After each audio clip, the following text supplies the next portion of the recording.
Bonjour, merci à vous d'être là. Ça nous fait extrêmement plaisir de voir autant de monde pour écouter en fait tout ce qu'on a à partager concernant nos expérimentations diverses et variées. Alors, là ça pète. Bon, tout d'abord, message traditionnel, merci aux sponsors, vraiment. Le soutien à ce type d'événement, c'est essentiel et ça permet qu'on ait ces temps d'échange, de partage et d'apprentissage. Donc je sais qu'il y a des sponsors dans la salle, merci à eux directement et pensez à ceux qui ne sont pas là. Vous commencez à connaître le système, donc voici le QR code pour poser les questions sur Klaxoon et c'est notamment valable pour les gens qui nous regarderaient depuis Niort. Alors, qui sommes-nous? Bon, il y a un indice. Je commence. Je m'appelle Anne-Gabrielle, je suis coach agile depuis quelques temps. Je suis plutôt impliquée dans les événements agiles au sens large, en tant qu'oratrice, mais aussi en tant qu'organisatrice. Et j'ai surtout la chance de travailler sur la transformation de la RATP depuis un peu moins de 2 ans. Et donc je m'appelle Florence Lyon. Alors moi je ne suis pas coach agile, mais c'est encore plus dur. Moi j'encadre une équipe de coach agile. Bon courage.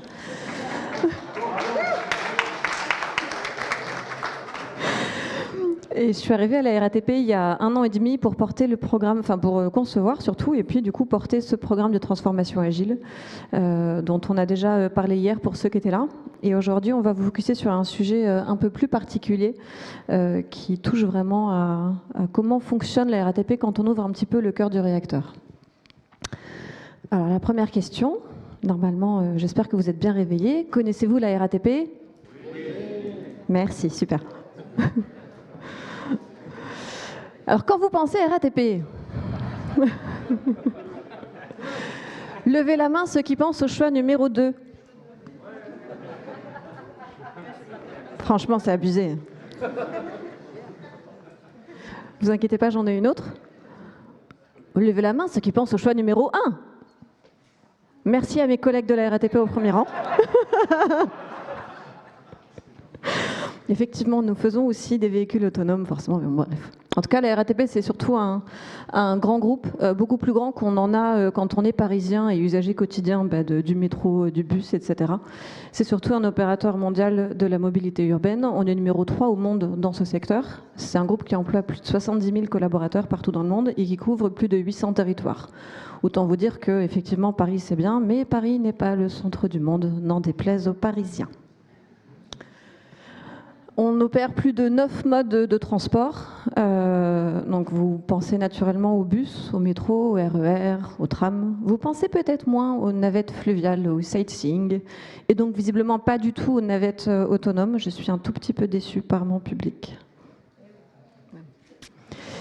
Et puis, comme je disais, c'est un groupe qui couvre surtout les activités de mobilité urbaine, mais pas que. On va en parler un tout petit peu dans la suite de la présentation. On a aussi toute une activité autour de la gestion d'infrastructures et c'est notamment ce périmètre-là qui marque encore énormément la culture de cette belle entreprise et du coup l'objet de notre présentation. Du coup, un peu de contexte sur la RATP. La RATP, on a une vraie culture projet profondément ancrée dans l'ADN de chacun de nos collaborateurs. Sauf que quand on dit projet à la RATP, on ne pense pas projet IT. Non, non. On pense génie civil, grands travaux, le Grand Paris, des trucs comme ça. Donc finalement, les projets à la RATP, c'est pas rare que leur durée de delivery finalement se compte en dizaines d'années. Ce qui, pour un projet logiciel, est juste une éternité. Enfin, on est quand même très très loin des benchmarks habituels. Et notamment quand on parle finalement de la fourniture de nouveaux matériels roulants, ils ont des durées de vie qui vont être de 30, 40, 50 ans. Le logiciel embarqué dans ces systèmes, lui, il est rénové à demi-vie. Ça veut dire que nos logiciels doivent vivre pendant 25 ans. Challenge. C'est pas forcément évident. Oula, je suis allée un peu trop vite, pardon, excusez-moi. Hop. Et donc, on a évidemment une forte culture d'ingénieur dans cette boîte. Alors, ça vient assez naturellement, parce que quand on fait des grands travaux, on a effectivement quelque part une forte imprégnation finalement d'ingénieurs dans l'entreprise. Et donc, ça a profondément aussi, encore une fois, marqué la culture. Et effectivement, quand on parle finalement de culture projet, etc., assez naturellement, vient avec tout un cadre méthodologique. Et donc finalement, à la RATP, on a tout un groupe de normes, de standards, etc., qu'on a rédigés.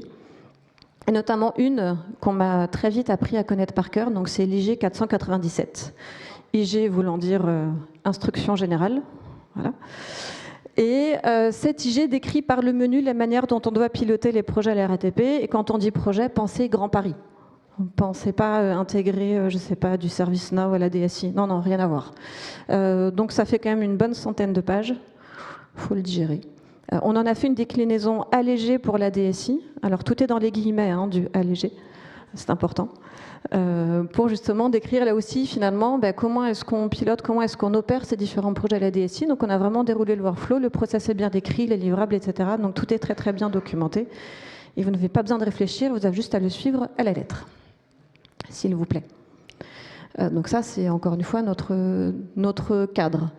À la RATP, on a également une prépondérance des progiciels. Finalement, le développement logiciel maison, c'est vraiment une grande minorité finalement de l'IT à la DSI. La plus grande part de l'IT, c'est intégrer des progiciels. Alors la RATP fait pas forcément exception là-dessus. Par contre, ce qui est intéressant, c'est que on a l'habitude de voir des progiciels sur tout ce qui est fonction support, sur des logiciels de paye, sur la partie RH, sur de la comptabilité, de la finance, de la logistique. C'est assez classique d'avoir beaucoup de progiciels sur ces domaines-là. Ça l'est un peu moins sur du cœur de métier. Et donc à la RATP, on a y compris beaucoup de progiciels sur nos applicatifs cœur de métier, sur de la commande de services, sur finalement de la GMAO, sur tout ce qui est déclaration d'incidents, etc. Et donc on a vraiment une très très forte composante progicielle à l'intérieur de la DSI. Et puis ça ne vous aura pas échappé, si on veut encore ajouter des contraintes là dans le système, donc nous sommes une entreprise du secteur public. Et donc nous avons la chance et le plaisir de devoir respecter le code de la commande publique. Quand on vient du privé, ça fait mal. C'est un petit peu complexe, on ne va pas se mentir. On a évidemment aussi un cadre réglementaire assez strict, mais là-dessus on l'accepte assez bien sur la sécurité ferroviaire. Bon, la moindre des choses qu'on doit à nos voyageurs, c'est quand même de les faire arriver sains et saufs à leur destination. Donc ça marche plutôt bien. Et puis, on a tendance aussi en termes de mode contractuel à privilégier le forfait. Pourquoi le forfait? Parce qu'il y a une notion d'engagement assez forte qui va avec. Et donc ça résonne assez bien avec finalement notre cycle en V très séquentiel où chacun doit s'engager de fournir exactement les livrables qu'on avait dit qu'on ferait, etc. Donc le forfait, ça fonctionne pas mal. Et voilà. Et donc là-dessus, on se dit, qu'est-ce qui se passe? Pour ceux qui auraient raté les derniers mouvements de grève, donc on va s'ouvrir à la concurrence. Ça approche à grands pas. On va démarrer par les bus et les autres modes de transport vont suivre. Ça secoue quand même pas mal l'entreprise. Faut pas se mentir, dans une entreprise qui est aussi ancienne que la RATP, avec une culture aussi forte, et cette culture du service public, l'ouverture à la concurrence, c'est quand même assez douloureux et ça bouleverse pas mal de choses. Et puis on a aussi une modernisation des métiers. Il y a des choses qu'on ne voyait pas forcément avant. Donc les RH sont tous surpris qu'il y ait des démissions à la RATP. Ça ne se faisait pas. Non, on avait un statut, tout ça, machin, les gens, ils partaient pas. Si, maintenant, les gens, ils partent. Et on a besoin, nous aussi, de moderniser nos métiers. Et donc, tout ça, finalement, concourt à se dire, une transformation agile, ça peut faire du bien, ça peut être, finalement, un levier de transformation. Mais par contre, alors, il faut regarder du forfait, il faut garder les progiciels, il faut garder le code des marchés publics, il faut garder la culture projet, le cycle en V. Voilà.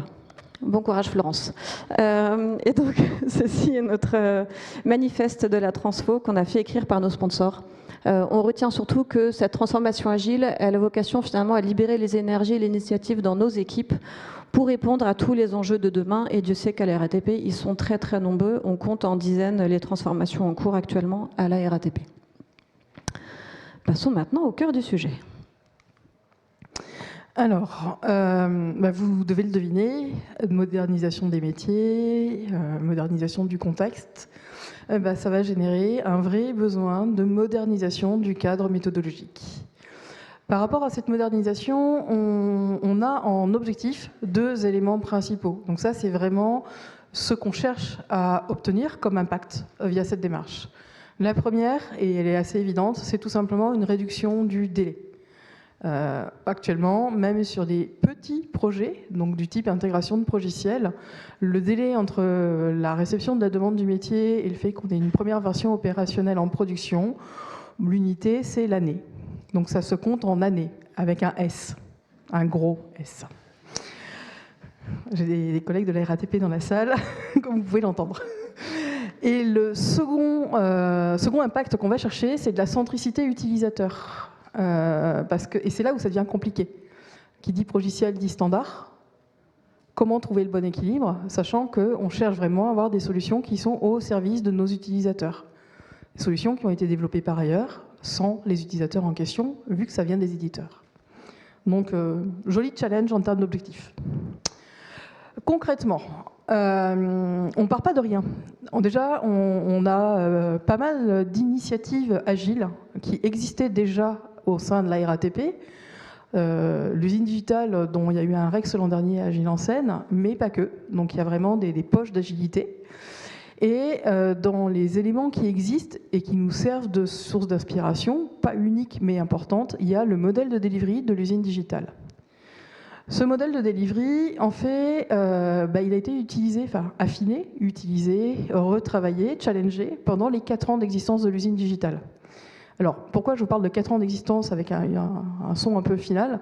C'est tout simplement parce qu'on a une réorganisation et qui change un peu la donne et qui change le périmètre. Alors, c'est très fortement inspiré de Scrum.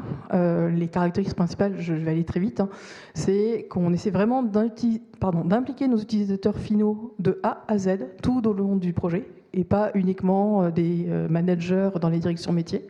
Quand je parle d'utilisateurs finaux, pensez conducteurs de bus, agents dans une station RATP et ainsi de suite. C'est pas juste la directrice marketing. Et un challenge qui est quand même bien réussi, c'est qu'en fait une version d'application avec ce modèle de delivery, c'est développé et mis à disposition en moins de 5 mois. Je crois qu'on est à 4 mois, 4,7 ou quelque chose comme ça. Donc par rapport aux horizons de temps, à la cadence et au biorhythme naturel de la RATP, imaginez bien le bouleversement que ça peut générer. Et dernier point, non des moindres, c'est qu'en fait, on a des utilisateurs qui sont globalement extrêmement satisfaits de ce qui se passe. Maintenant, je ne vais pas vous mentir, de temps en temps, il y a des aléas, ça peut être un petit peu bumpy, mais globalement, ça marche. Donc, belle source d'inspiration. Bon, maintenant, vous l'avez vu, cadre méthodologique plutôt compliqué, plutôt traditionnel. Si parmi vous, il y a des gens qui ont lu le PMBOK, vous n'allez pas être surpris.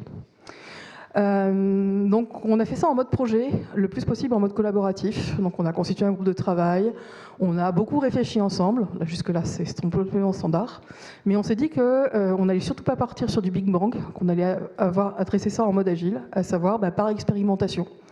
Dire on a des hypothèses, c'est cool, maintenant on va les tester dans la vraie vie, petit à petit, et on va tirer systématiquement des leçons de ces expérimentations. Donc je ne vais pas vous faire l'affront de vous présenter tout le début de la démarche. On va plutôt utiliser le temps court qu'on a pour vous présenter nos expérimentations, nos apprentissages, ce qu'on a repéré qui marchait et qui ne marchait pas dans notre contexte.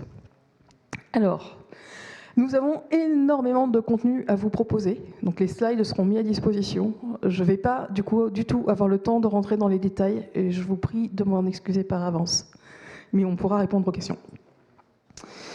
Alors, ce que vous avez sous les yeux, c'est... Alors attention, le Memento projet modernisé. Donc on est parti de la version allégée et on a fait un travail, je dirais, de shift left, d'agilisation. Bon, sauf que quand on regarde la vue au niveau qui est là, quand je vous dis que c'est très inspiré de l'agilité, vous n'êtes pas obligé de me croire sur parole. Parce que de loin, ça ressemble quand même à un bon gros cycle en V avec des phases d'études qui s'enchaînent, tout ça, blabla, machin. Là, je vous ai mis pour comparaison le Memento projet initial. On ne va pas jouer au jeu des 7 erreurs, mais il y a un ADN très fort quand même, on est d'accord, ça ressemble.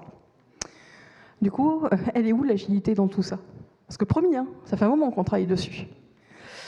En fait, il y a une conviction forte, c'est qu'on ne sera jamais une société full agile. On aura toujours du cycle en V, même côté IT. Tout simplement parce que l'agilité ne va pas répondre à tous les défis et il y a des cas où ce ne sera pas la méthode la plus efficace. On en est convaincu. Donc en fait, ce qu'on a fait, c'est qu'on a essayé de prendre du recul.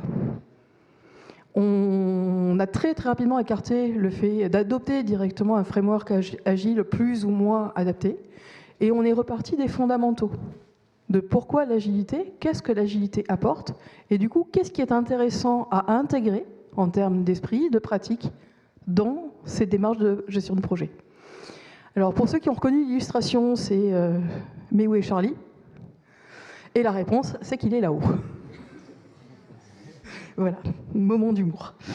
Grosso modo. Alors, les fondamentaux agiles, de quoi on parle? On a fait un exercice un peu de reformulation pour vraiment mettre à plat les éléments sur lesquels on veut avoir de l'impact via cette modernisation. Donc c'est du classique, hein, c'est une centricité client-utilisateur, systématiser le pilotage par la valeur, le fait d'avoir des démarches adaptatives et de la priorisation en continu, le fait de rendre la qualité totalement non négociable. Sur des applications qui ont des durées de vie de 25 ans. Imaginez bien qu'une conception un peu olé-olé ou le fait de prendre certains sujets, typiquement performance, sécurité ou maintenabilité, avec trop de légèreté, ça peut faire extrêmement mal. Et le dernier point, c'est d'intégrer à tous les niveaux possibles des mécaniques d'amélioration continue, d'apprentissage continu.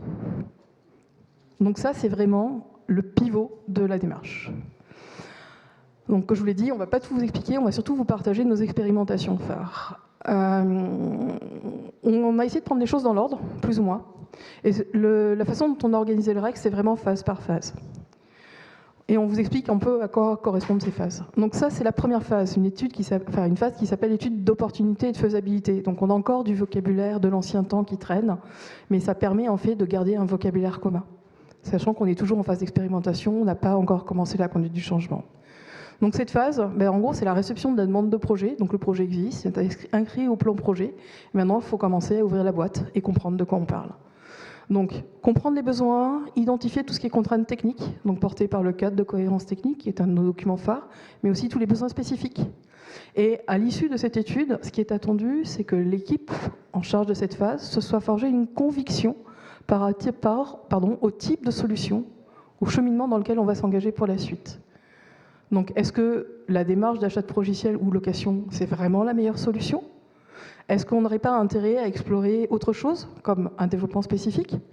Voire prendre du recul par rapport à l'écosystème SI et voir si on n'a pas des applications qu'on pourrait faire évoluer de façon à couvrir en toute cohérence avec le reste de l'écosystème ces nouveaux besoins.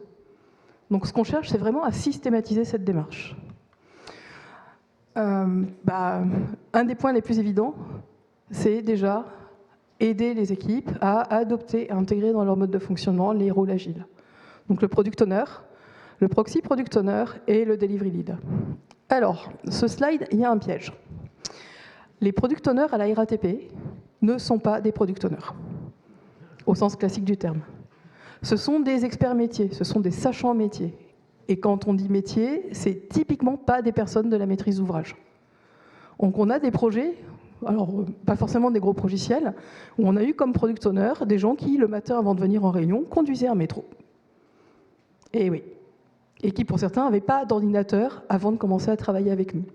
Et oui, bis. Notre conviction, par contre, c'est qu'au niveau de la maîtrise d'ouvrage et des AMOA, il y a des gens qui ont une connaissance fine du métier et qui ont une relation de confiance dans la durée avec les métiers. Du coup, pourquoi ne pas proposer à ces personnes-là d'incarner le rôle de proxy product owner dans ce dispositif? Ils ont l'habitude de travailler en tandem avec nos métiers.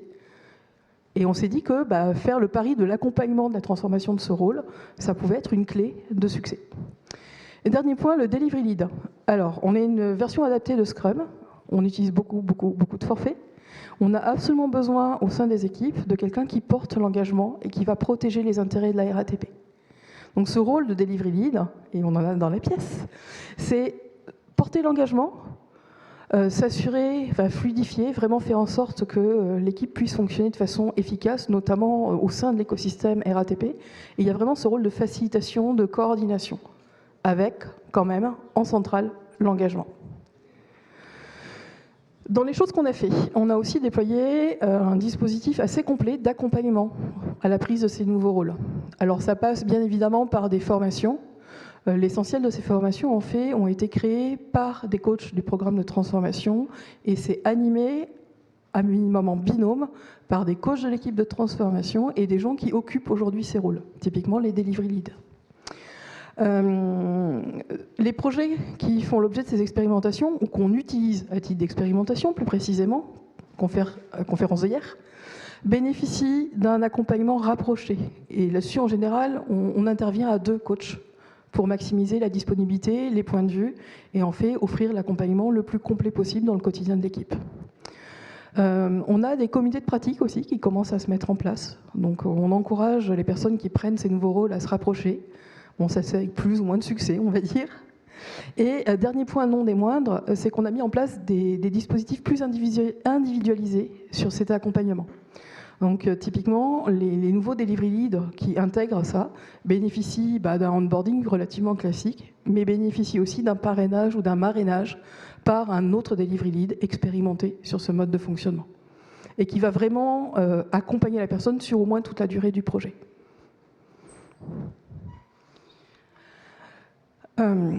Autre point, non des nôtres, comment je vais dire ça, désintoxiquer la partie expression du besoin. Là, l'idée, c'est d'accompagner les personnes sur ces études sur le fait de passer du fameux cahier des charges de plusieurs centaines de pages, avec ses annexes, à des formats plus légers, plus en ligne avec de la pensée produit. Donc ce qu'on va pousser, c'est l'utilisation, l'adoption, en gros, de principes et de pratiques qui sont des classiques de la boîte à outils agile. Et comme je l'ai dit, le livret principal de ces études, c'est cette conviction, cette analyse, les conclusions, à savoir quelle est la suite à donner. Est-ce qu'on part sur du progiciel? Est-ce qu'on fait évoluer une application? Donc là-dessus, il y a des vraies attentes. Si on pressent qu'on part sur du progiciel, alors c'est encore en cours de mise en place d'expérimentation, c'est loin d'être généralisé, on va aussi essayer de demander à cette équipe de faire vraiment une shortlist de progiciels qui paraissent intéressants. Et cette shortlist, il y a plein de moyens de la faire. Ça peut se passer par des benchmarks, des échanges avec l'éditeur, le fait d'aller voir chez d'autres opérateurs de transport, par exemple, ce qu'ils font, parce qu'on a quand même un peu des métiers similaires, c'est ce genre de choses. Du coup, nos apprentissages sur cette phase, alors on est assez transparent avec vous, donc il y a des choses qui ont marché, des choses qui ont moins bien marché. Le slide est assez clair normalement. Tout ce qui est accompagnement finalement à la prise de rôle de nos product owners, de nos proxy product owners, c'est quelque chose qui fonctionne plutôt bien, des delivery leads également. Le parrainage est clairement plébiscité comme étant le moyen le plus rapide finalement de monter en compétence sur un nouveau poste. Le mythe qu'on a actuel là-dessus, ça vous parlera sans doute, c'est pas juste je transforme une AMO en PPO mais la fiche de poste reste pareille, j'ai juste changé le titre. Non, non, les pratiques, les postures doivent changer et pour ça vraiment le parrainage est clé. L'implication des métiers des utilisateurs finaux, c'est quelque chose qui est assez plébiscité. Alors aussi parce que nos utilisateurs finaux, finalement, ce sont des métiers très très concrets. Anne parlait des conducteurs de métro. Ce n'est qu'un exemple des centaines de métiers qu'on a à la RATP, mais effectivement, on peut penser aux techniciens de maintenance, à des agents de tout type, que ce soit sur finalement des infrastructures, de la maintenance, du matériel roulant, etc. Et donc finalement, embarquer ces métiers-là dès le départ dans une entreprise qui en plus a un corps social qui est assez chatouilleux, vous devez nous connaître aussi de réputation à ce sujet, c'est clairement une bonne pratique, ça fonctionne bien et on utilise justement cette force sociale qu'il y a dans la RATP pour soutenir cette transformation-là. Tout ce qui est finalement pratique produit, même si on n'arrive pas avec l'étendard allô, je vais faire une approche produit, ça fonctionne bien. Quand on fait un atelier StoryMap avec nos métiers, on a toujours un succès. Et poser les questions de à qui ça sert, on va oublier les mots de persona, c'est pas grave, on va enlever le jargon des agilistes, mais à qui ça sert ce truc? C'est quand même une question fondamentale et on peut y passer quelques heures parfois, mais on sait qu'en faisant ça, on gagne énormément de temps aussi sur la suite. Et puis, effectivement, on arrive assez rapidement à se forger une conviction sur quelle est la liste de solutions candidates. On a quand même des excellents experts dans la boîte, on ne va pas se mentir. Et donc, finalement, se faire la shortlist de progiciels candidats, ça se fait assez naturellement. Là où on a eu un peu plus de difficultés, c'est identifier suffisamment tôt les projets pilotes. On vous l'a dit, le biorhythme de la RATP, il est plutôt lent. C'est pas rare qu'un projet d'intégration de logiciel dure 2 ans, 3 ans, etc. Et donc, si on ne le prend pas dès le démarrage, en fixant le nouveau cadre de fonctionnement, malheureusement, comme en cycle en vie, on fixe très tôt un certain nombre de choses, on a bien tous les verrous installés et pour nous, c'est compliqué. Et donc, arriver dès le démarrage des projets, ça pour nous, ça a été un premier challenge. Et puis, respecter ce biorhythme. Finalement, on utilise beaucoup de projets pilotes pour expérimenter nos transformations. Mais si on suit parfaitement le rythme de ces projets pilotes, dans 2 ans, on va pouvoir pondre un nouveau modèle de delivery. Ça fait peut-être un petit peu tard. Donc il faut arriver à dépasser ça. On a des mécaniques de financement interne qui sont plutôt complexes. Je ne vais pas vous détailler le process parce que je ne l'ai pas forcément bien compris moi-même, mais on va dire que c'est compliqué. Et surtout, ce qui est important, ce qui est un challenge encore devant nous, résister à la surspécification. Effectivement, dans une boîte d'ingénieurs, vous êtes peut-être vous aussi dans des boîtes d'ingénieurs. Un ingénieur, en général, on sait bien décrire les choses, spécifier, etc. Et le piège, c'est de vouloir aller trop loin dans ce travail parce qu'il y a des décisions qu'on n'a pas besoin de prendre maintenant et qu'on doit laisser pour plus tard. Et donc ça, c'est quelque chose contre lequel on lutte encore au quotidien. Et puis la fameuse étude Make or Buy or Reuse, c'est vrai que chez nous, elle a tendance à être parfois un petit peu squeezée. Donc nous, on veut la remettre au centre des réflexions pour dire est-ce que j'ai vraiment intérêt à faire du développement maison ? Est-ce que j'ai pas un logiciel sur le marché qui fait très bien ça ? Ou est-ce que je peux pas réutiliser un produit qui existe déjà dans la boîte et faire aussi par ce biais-là un petit peu de performance économique ? Ça, c'est des choses sur lesquelles on doit encore s'améliorer. Ok, alors là, je sais que j'ai capté votre attention parce que vous savez que ça va être passionnant. Vous ne me croyez pas, je suis déçue. Alors, cette phase de contractualisation, de négociation, mais en fait, c'est une fois qu'on a acté qu'on partait sur une démarche logicielle, il va falloir organiser l'achat ou la location. Généralement, il y a le sujet licence et il y a la question de l'intégration. Donc pour faire très simple, parfois on a une proposition qui contient les 2 aspects, youhou, c'est génial. Parfois non, on va acheter les licences d'un côté et puis derrière il faut trouver les intégrateurs. Et vous avez des indices plus tôt, code des marchés publics, tout ça, vous imaginez bien qu'il y a une légère complexité et une toute petite pratique bureaucratique. L'idée, c'est déjà de capitaliser un maximum sur des documents qui existent déjà. Alors, je vous ai mis des noms un peu atroces, genre CSFT et compagnie.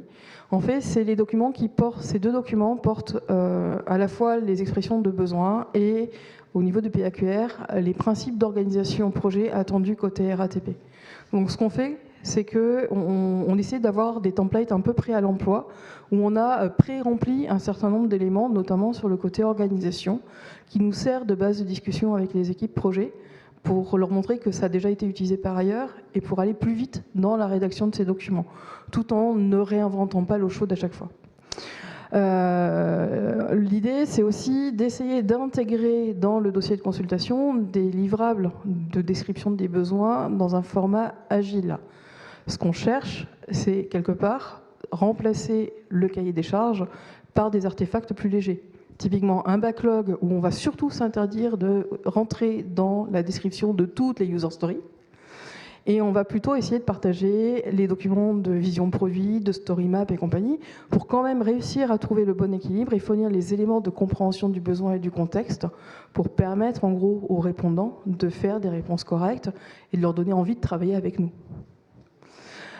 Dernier point, en fait sur toute la partie organisation, ce qu'on est en train de généraliser, c'est de la co-rédaction avec l'équipe projet. Et quand je parle de co-rédaction, alors soit les coachs ont travaillé beaucoup avec ces personnes pour leur expliquer pourquoi, pour vulgariser, notamment par le biais de la gestion des risques, pourquoi les pratiques agiles peuvent leur parler, les aider.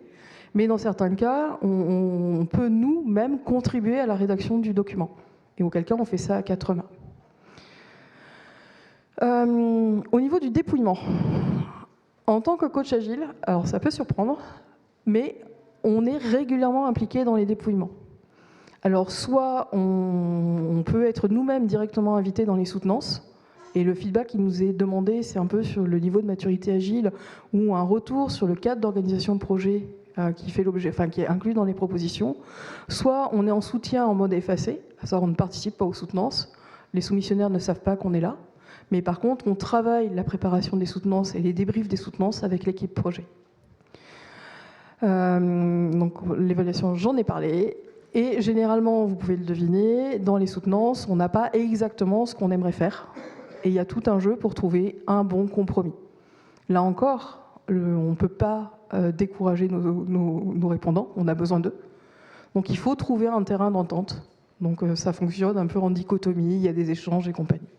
C'est l'art du compromis. Pour autant, le point, c'est de ne pas renier les principes d'Agile qu'on veut voir mis en place. Donc on essaie vraiment d'intégrer ça de la façon la plus naturelle possible, et parfois avec une certaine complexité dans la discussion, on va dire ça comme ça. Au niveau de la négociation, le compromis, bien évidemment. Et petite alerte, attention à l'impact de la mise en place de ce cadre d'organisation agile sur la réponse initiale. Alors, on va faire simple. L'agilité, ça ne permet pas de faire pour moins cher, ça ne permet pas d'aller moins vite. Cette idée reçue, elle est vraiment destructrice. Ce qui veut dire que quand on a quelqu'un qui nous répond et qui nous fait une proposition commerciale qui est centrée sur du cycle en V, dans les choses, les réflexions qu'il y a eu, il y a eu un certain nombre de choses, de principes. Notamment, en général, une démarche d'optimisation de l'organisation des développements pour pas avoir à revenir sur du développement et faire quelque chose qui est le plus compact possible. Le problème, c'est que ce n'est pas très tolérant aux découvertes de dernière minute et compagnie. Mais quand vous commencez à passer en mode agile, quand vous commencez à passer en mode itératif, incrémental, ça veut dire qu'on va repasser sur des fonctionnalités qu'on avait commencé à développer au fur et à mesure du cycle. On va avoir des réunions supplémentaires. Oui, les développeurs vont faire autre chose que passer leur journée à développer, des choses comme ça. Et tout ça, ça a aussi des impacts financiers. Et quand en face, on a des soumissionnaires qui n'ont pas l'habitude, ça peut être compliqué. Ils ne le voient pas forcément au niveau de l'IGO, mais ça peut faire mal plus tard. Nos apprentissages sur cette phase justement de négociation. Ce qui fonctionne bien, c'est vraiment la co-construction entre les coachs agiles et les équipes projet, finalement, de tout le cadre qu'on est en train de poser. Ça nous permet quand même d'être très profondément concret, on est vraiment confronté à la réalité, et on a du coup des feedbacks assez rapides pour améliorer tout ça. Ce qui fonctionne bien dans une boîte qui a une forte culture projet comme la nôtre, c'est donc encore une fois pas d'arriver avec son étendard agile sur du progiciel, ça ne fonctionne pas trop, mais néanmoins parler pilotage des risques. Et finalement, un bon chef de projet, c'est surtout quelqu'un qui sait parfaitement identifier et mitiguer ces différents risques. Et donc quand on parle ce langage-là, on reçoit une écoute en général favorable et attentive des chefs de projet. Et donc ça, c'est quelque chose qui fonctionne plutôt bien. Et puis encore une fois, on n'arrive pas en disant on va tout faire en Scrum, ça c'est pas possible, mais vraiment on revient à l'essence de l'agilité et comment est-ce qu'on peut insérer ça dans un processus qui reste de cycle en V. On a encore évidemment aussi des points de progrès. Malheureusement, on a tendance à jargonner entre nous. Et alors oui, en plus, quand on est à la RATP, dès qu'on dit product owner, on fait tu peux parler français s'il te plaît ? Propriétaire de produits, c'est moche, mais bon. En tout cas, c'est quelque chose auquel on doit beaucoup faire attention, ce jargon. Et puis, d'autant plus qu'on a tendance à détourner un petit peu la définition. Et nos fournisseurs n'ont pas tous un excellent niveau de maturité agile. Et ça, il faut qu'on l'ait en tête dans les réponses qu'on a pu recevoir. Quand on a laissé le choix entre un mode de delivery cycle en V et un mode de delivery qu'on appelle modernisé, qui n'est pas agile, mais bon, qui inclut quelques pratiques, le fournisseur, qu'est-ce qu'il fait ? Lui, il aime bien le cycle en V à l'ancienne, ou le client, il n'a pas le droit de revenir sur le besoin, c'est quand même assez confortable. Et donc ce côté-là aussi d'accompagner nos fournisseurs, on sent bien que c'est un sujet. Le mode forfait, on n'a pas le choix, on l'intègre aussi dans nos modes de fonctionnement. Et voilà, pour le reste, j'en ai déjà parlé, je crois qu'il faut qu'on accélère. Le cadrage. Alors, au niveau du cadrage, l'idée c'est de lancer. Le fournisseur est là, il est identifié, on a signé, on a ses équipes avec nous, youhou, on démarre. Donc du coup, on a besoin de lancer efficacement le projet. Ça y est, c'est lancé, ça démarre. On a besoin d'affiner le besoin, mais avec le fournisseur, pour commencer à créer cette vraie compréhension commune du besoin et pas foncer directement dans la solution. On a besoin de concevoir cette solution ensemble, sachant qu'on parle d'un progiciel et qu'il y a donc des subtilités et des petits pièges. Et l'idée de ce cadrage, c'est surtout de faire en sorte que quand on passe en phase de réalisation, ça soit efficace. De quoi on parle concrètement ? Alors, même sur des projets d'intégration, on va essayer de favoriser la colocalisation des équipes. Même si les équipes ne sont pas basées à Paris, on va essayer de faire en sorte qu'elles passent un minimum de temps ensemble, ce qui n'est pas toujours simple. Et ça passe par pas mal d'éléments. Par exemple, le kick-off qu'on fait, la fameuse réunion de lancement, on va essayer de lui donner une teinte agile. À savoir, on va inviter l'équipe, il va y avoir le partage de la vision, le pourquoi on est là, le besoin. Et on va aussi essayer d'introduire une composante de team building. On n'est pas juste un client et son fournisseur. On a une équipe multidisciplinaire qui va travailler ensemble pour bâtir la meilleure solution possible. Donc on met en place les conventions, les règles de vie, donc avec en plus le télétravail et la non-colocalisation à 100%, on a vraiment ces besoins-là. On commence aussi à préparer toutes les activités de cadrage, à savoir se mettre d'accord sur les points. Il y a un truc tout bête, mais caler les réunions et les ateliers. Nos utilisateurs, pour certains, ils sont sur le terrain, ils sont en 3-8. Ils ont des contraintes d'exploitation. Vous ne leur collez pas une réunion discrètement dans le premier trou de calendrier. Vous avez besoin de les faire remplacer sur un service complet. Donc on n'improvise pas, on ne peut pas. Sinon, on ne les aura pas. Des petites choses comme ça.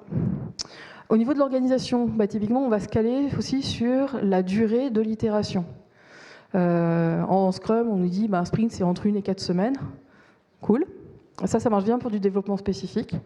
Suivant la solution que vous avez, c'est peut-être pas suffisant. Donc c'est une vraie discussion à avoir. On clarifie les rôles et les responsabilités. Ça, c'est incontournable. Savoir que si on ne le fait pas au début, à un moment ou à un autre, on le paie et on est obligé de le faire dans la douleur. On clarifie aussi les processus documentaires. À savoir que la doc aussi peut être rédigée en mode itératif et incrémental. Et c'est tout bête, mais on essaie aussi de limiter la production documentaire au strict minimum. Alors maintenant, notamment avec un contexte sécurité ferroviaire, le strict minimum peut être conséquent. Je sais que dans certaines discussions, on m'avait parlé de plus de 300 documents à produire au titre de la sécurité ferroviaire. Voilà, donc le minimum peut être un petit peu grassouillé. Et ce qu'on va essayer de faire aussi, c'est avoir un dispositif efficace. À savoir, en agilité, on a nos cérémonies habituelles, là, sprint planning, démo, rétro, tout ça, c'est... Mais si on rajoute ça en plus de toutes les réunions que tout le monde a par ailleurs, en fait, ils ne vont pas pouvoir venir. Les personnes dont on a besoin ne vont pas pouvoir venir. Donc ce qu'on essaie de faire, c'est d'intégrer dans un dispositif de gouvernance existant les réunions qui vont bien. Là, l'exemple qui parle, c'est en copil, on prend un peu de temps pour faire une démo du produit. Preuve concrète d'avancement. Au niveau du besoin, donc l'idée c'est cette construction partagée, donc on fait un maximum d'ateliers d'affinage avec le titulaire et on essaie d'avoir présentation, formation et mise à disposition d'une version sur étagère du logiciel le plus vite possible. Là il y a un des pièges en fait, à savoir que le piège dans lequel il ne faut pas tomber, c'est une évidence que je vous partage, mais on ne prend pas un logiciel pour redévelopper de façon spécifique une énorme partie des fonctionnalités. Là, on finit avec un espèce de monstre de Frankenstein, où on a tous les inconvénients du développement spécifique, plus tous les inconvénients du logiciel. Alors dit comme ça avec le recul, c'est totalement évident. Dans la vraie vie, notamment quand on est sur un projet de refonte d'un outil existant, faire du tri dans les fonctionnalités, dire non, rechallenger les besoins du métier, c'est très compliqué. Co-construction de la conception technique, oui, un logiciel, ça s'intègre, et on a un ici, comme vous pouvez l'imaginer, qui est un petit peu complexe. On peut avoir une démarche parcours utilisateur et UX sur du logiciel. On ne pourra pas tout faire, mais il ne faut pas s'interdire de se poser la question. Et autre point, c'est les tests. Un logiciel, on achète une solution qui marche. On n'est pas censé devoir tout retester. Sauf que sur des fonctionnalités critiques, est-ce que ceinture, bretelle, ça ne pourrait pas faire sens? À voir, au moins se poser la question. Dans cette phase finalement de cadrage, effectivement, le partage de la vision, ça fonctionne très bien. On a eu des verbatims du type « moi, je ne démarrerai plus jamais un projet sans faire un atelier vision ». Donc là, on a quand même un joli retour terrain. Les immersions sur le terrain, ça c'est un truc aussi qui marche du feu de Dieu. Moi, après, évidemment, certains retrouvent leur âme d'enfant quand on leur propose de monter dans la cabine de conduite du métro ou du RER. Mais mine de rien, ça permet de réaliser tout un tas de choses. Donc on systématise vraiment les immersions terrain. Et là, il y a toujours beaucoup d'énergie et de satisfaction sur cette phase-là. La colocalisation, pardon, bah ouais, alors, excusez-nous, on ne va pas réinventer la poudre, ça marche. Et puis impliquer les utilisateurs finaux avec des tests. On a des groupes finalement d'utilisateurs qu'on réunit régulièrement et on leur fait tester, on leur met le produit dans les mains, on leur dit rien, et puis ils testent et on voit comment ils réagissent là-dessus. On a quand même encore des challenges devant nous, ne serait-ce que déjà pour bien limiter aux stricts besoins nécessaires. On vous l'a suffisamment dit en préalable, on l'a encore sur cette phase de cadrage. L'esprit One Team, quand on a un titulaire qui a un mode forfait, c'est pas forcément évident de dépasser finalement le cadre contractuel qui unit la RATP et son prestataire de service. On essaye de faire en tout cas un maximum de choses en termes d'accompagnement pour que ceci, ça se mette en place. C'est pas parfait, mais en tout cas, il y a un vrai progrès. Ça, c'est une évidence. Et puis sur les tests, bon, Anne l'a dit, effectivement, c'est encore un challenge qu'on a devant nous. Finalement, la maturité en termes de pratique de test, elle est encore en développement, on va pas se mentir, et donc on doit encore beaucoup progresser. Alors, au niveau de la réalisation, je vais aller vraiment très vite parce que c'est tout simplement passer dans un mode de réalisation itératif, incrémental, qui ressemble beaucoup à du Scrum. C'est ce qu'on pousse. Donc, ce qu'on veut développer, c'est développer efficacement, prioriser par la valeur. On ne sacrifie pas la qualité. Et on va surtout essayer de rentrer dans des démarches de validation progressive.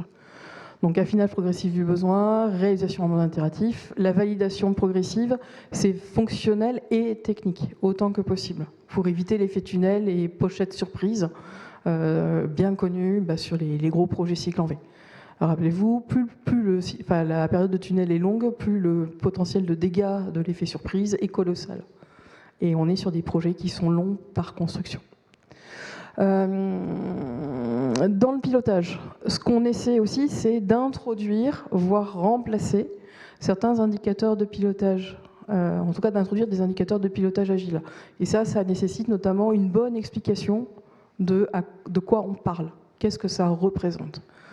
Donc c'est pas toujours évident, on a aussi un challenge sur l'automatisation de la production de ces indicateurs. Donc on a encore du travail. La validation progressive, je vous en ai parlé. Et donc en phase de réalisation, effectivement, affiner progressivement le besoin. Alors c'est assez habituel pour ceux qui fonctionnent en Scrum, mais on arrive à le faire aussi finalement sur cette typologie de projet et c'est plutôt une réussite.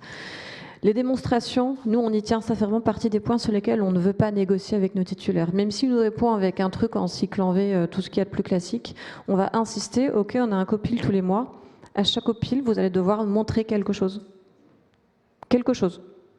Après, à vous de voir, mais il faut que ce soit démontrable. Et ça fait partie des choses qui sont largement appréciées, y compris par nos clients internes, qui auparavant étaient dans un effet tunnel de 2 ou 3 ans. Donc ça marche plutôt bien. Donc on continue de toute façon à impliquer nos utilisateurs finaux. Et puis on tâche d'avoir une validation progressive, malgré les difficultés du coup qu'on vous disait juste avant. Notre challenge qui reste encore devant nous, on l'a dit finalement, on veut surtout pas d'un logiciel Frankenstein, mais malheureusement la RATP fait pas toujours beaucoup mieux que d'autres boîtes là-dessus et parfois on est quand même un petit peu contraint, mais on essaye vraiment de rester stick to the product. Si on achète du ServiceNow, on va prendre le ServiceNow tel qu'il est fait. C'est un leader, il y a quand même de grandes chances qu'il ait conçu un minimum de workflow qui nous aille à nous, en toute théorie. L'équilibre à trouver concernant l'intégration des feedbacks et des évolutions du besoin. Ouais, alors l'agilité, c'est pas non plus prétexte à je change mon besoin tous les 4 matins. Il faut trouver toujours une nuance là-dedans. C'est affiner le besoin progressivement, c'est pas faire un virage à 90 degrés tous les 2 jours. Donc faut bien trouver là-dedans le bon équilibre.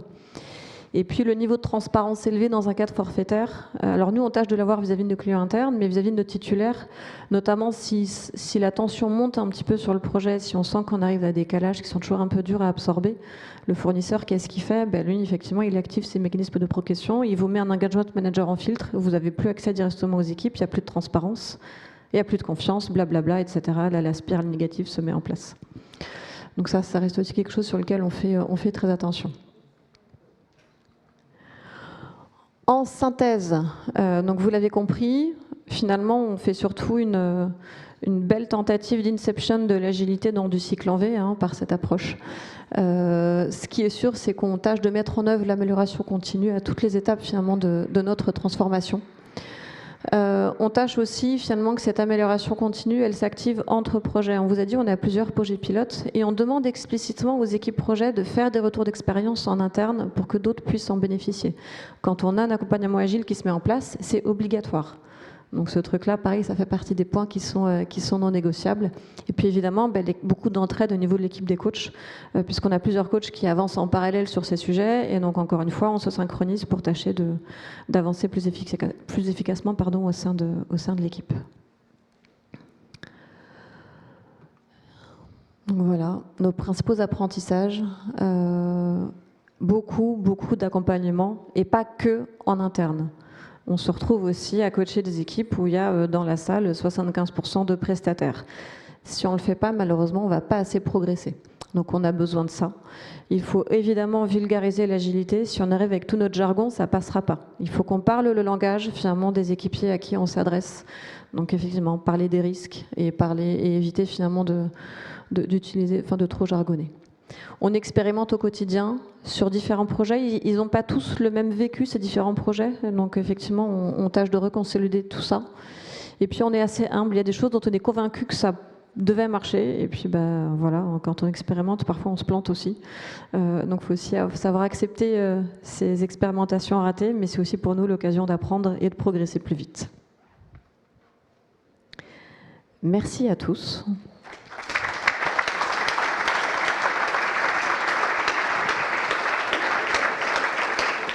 On prend quelques minutes pour des questions ?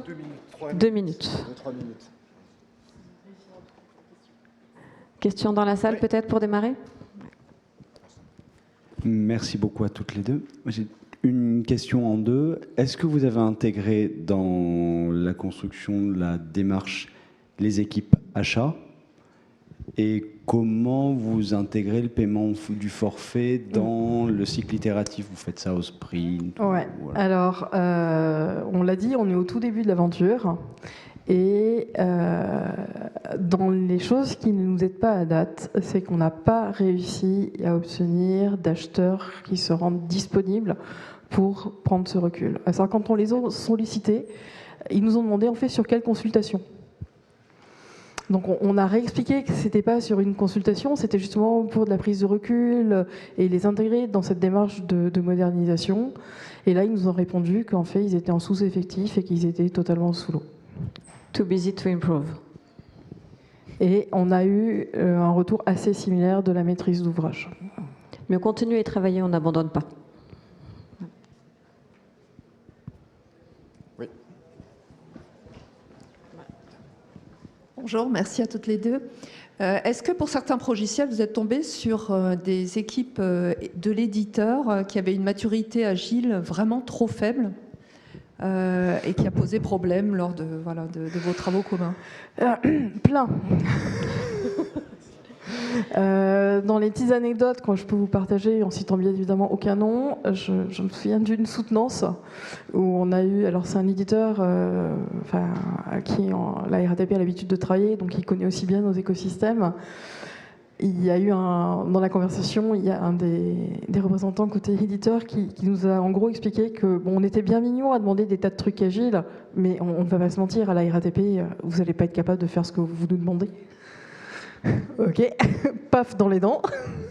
Et donc oui, des éditeurs qui ont l'habitude de travailler en cycle en V, qui ont des démarches d'intégration éprouvées, ultra efficaces en cycle en V, c'est notamment sur la partie métier du transport, c'est le classique. Et là, je vais enlever toute prétention de bienveillance. On est aussi tombé sur des intégrateurs qui nous expliquaient qu'ils étaient extrêmement agiles. Parce qu'ils font du Jira. Et en fait, on ne parle pas de la même agilité. Et je ne donnerai pas non plus de nom. Non.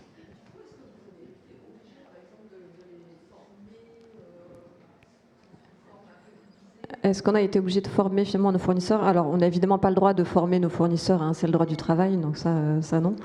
Mais néanmoins, dans le coaching, quand on coach l'équipe projet, dedans, oui, il y a des gens qui ne sont pas des salariés RATP et ils vont bénéficier du coaching eux aussi. Donc c'est par ce biais-là finalement qu'on y arrive. Et je compléterai en disant que parfois, il y a des sessions où au final, on n'a que l'équipe du titulaire pour travailler sur certains sujets qui sont vraiment dans leur périmètre de responsabilité. Une petite question, merci déjà pour la présentation. Moi, j'ai des équipes qui travaillent donc avec des progiciels, et en termes d'outils ou de management visuel ou de synchronisation entre l'équipe interne et le progiciel, bon, on parlait de Jira, je pense que ça rebondit, qui ne partageaient pas forcément les mêmes outils. Quels sont vos délits, votre synchronisation avec le progiciel et l'équipe interne? Alors, ce qu'on pousse, c'est que déjà, ils utilisent notre outillage le plus possible. Ça fait partie de la négo, en fait. Nous, on a un outillage qui est complètement utilisable en télétravail non colocalisé et ainsi de suite. Donc Jira, c'est l'outil qu'on va pousser pour tout ce qui est backlog et compagnie. On met aussi à leur disposition des espaces c'est notre Miro. instance Jira, c'est pas la leur. Oui, notre Jira RATP. On met à leur disposition des espaces Teams, des espaces Miro. Et enfin, Confluence Projet, l'idée, c'est que tout ce qui est échange, production de documentaires soit fait en priorité sur les plateformes de la RATP.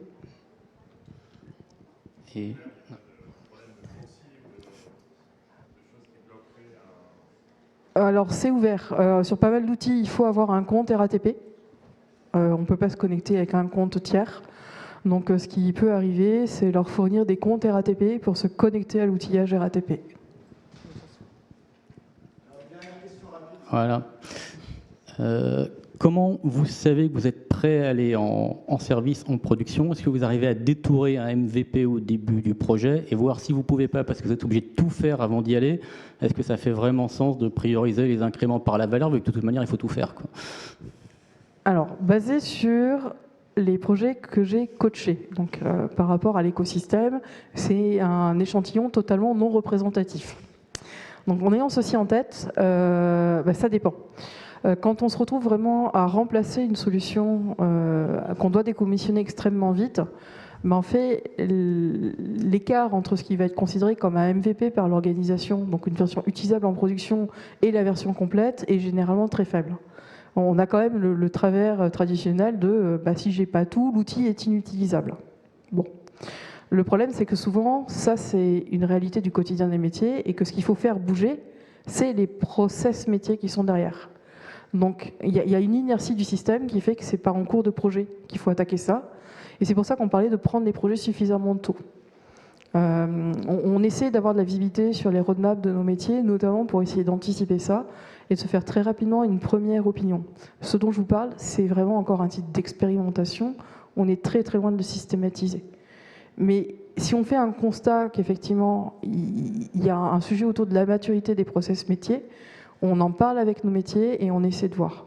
Maintenant, eux-mêmes n'ont pas forcément de choix. Quand on a des solutions qui sont en fin de vie et qui sont essentielles dans le quotidien des utilisateurs, ça s'appelle une contrainte, potentiellement non négociable, et on fait avec. Il y a quand même l'exploitation, la nécessité d'exploitation qui prime. Anne, Florence, merci. On est pris par le temps. Il faut libérer la salle. Je vous en prie. Alors, merci.